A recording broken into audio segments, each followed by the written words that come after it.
thing looks dusty. Okay, that ought to help matter. Okay, let's see. I'll get the crimpers out. I know I can fix this thing. Let's see. Oh, maybe it needs a couple sprays. Don't know. Oh, you know what? This wire. What is this? Oh, we don't need that. What's this one? Oh, no, I don't need that one either. Maybe this goes in here. I'm not sure. I'm not sure at all.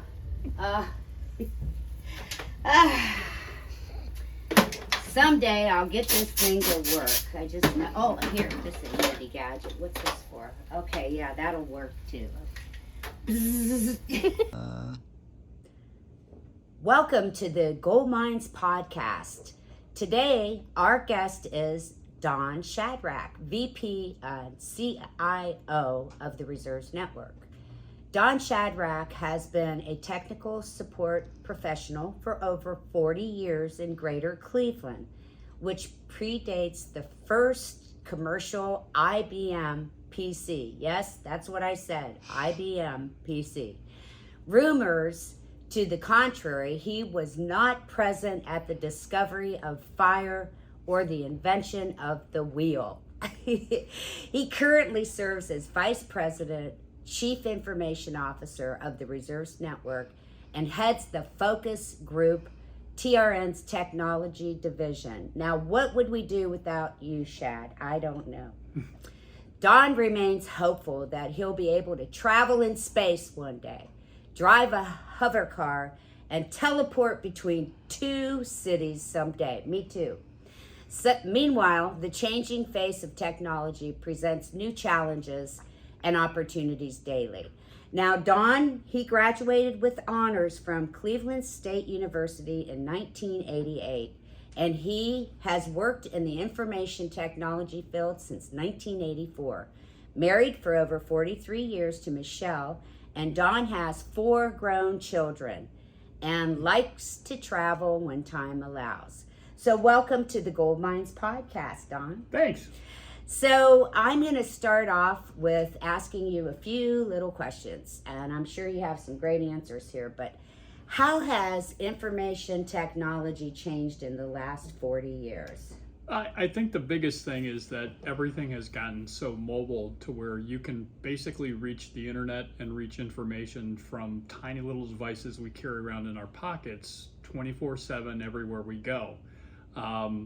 It's amazing to me how much storage you have in what you can carry in your pocket compared to what used to be a room full of equipment for a fraction of that storage. Kind of the same thing for the first people that they launched into space. The computing power that was on that entire vessel was probably about the equivalent of a Casio smartwatch. So that's amazing to me. First of all, just the amount of information that's out there in the air and reachable pretty much anywhere we walk around. So, Don, what's the biggest challenge you face daily in our company in particular? And I think there's a couple challenges that are big and they're kind of intertwined. The first one is just keeping up to speed with everything that's out there, so that we understand the technology that's available and also the risks and rewards that go with that technology. It expands every day. There's new apps that come out every day. So just trying to keep your hands around all of that information, trying to stay up with the technology is a challenge. And the other part of that is trying to keep our people safe from all of the various sharks that are swimming in the internet waters.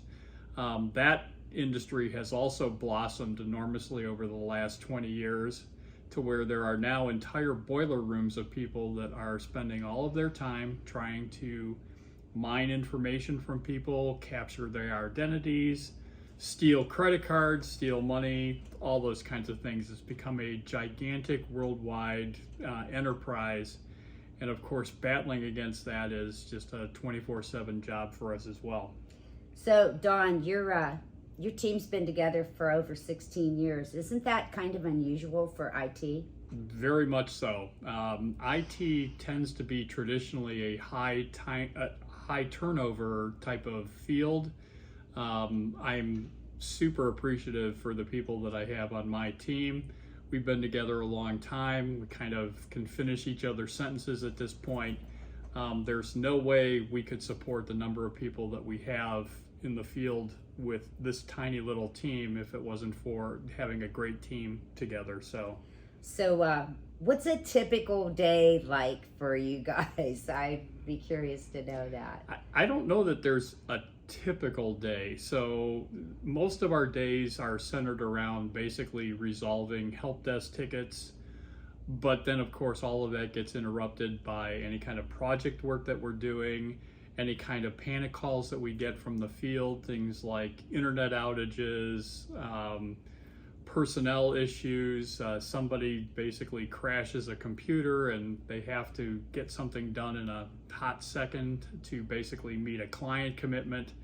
I like the fact that my job changes pretty much on a daily basis. That's one of the things that I like about IT. And it's good because I also like solving puzzles, and we get a lot of those here. Speaking of puzzles, Don, what's your favorite help desk story? Something funny, something unique that's happened? Probably one of the help desk stories that we've passed around for years and years, but it still makes me chuckle, is we had somebody call in early in the morning and they said that they were having a problem getting into their computer. We're like, okay, so let's check everything. So is everything plugged in? Well, I can't see if everything's plugged in. Why can't you see it? Well, because we're having a power outage.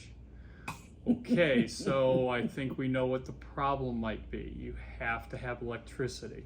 So, but that one really kind of caught us unawares. We just kind of assume sometimes that people know that electricity is a necessary part of the whole PC thing. You think? Maybe. Yeah. So, Don, I usually end my Gold Mines podcast with a Debraism, but today I'm going to end it on a funny note. So here's a little joke for you. Okay. Why did the computer catch a cold? Why did the computer catch a cold, Debra? It left its windows open. Okay. Anyway, thank you for watching, and please like us and follow us on the YouTube channel under the Reserves Network. Have a great day, Don. Thanks.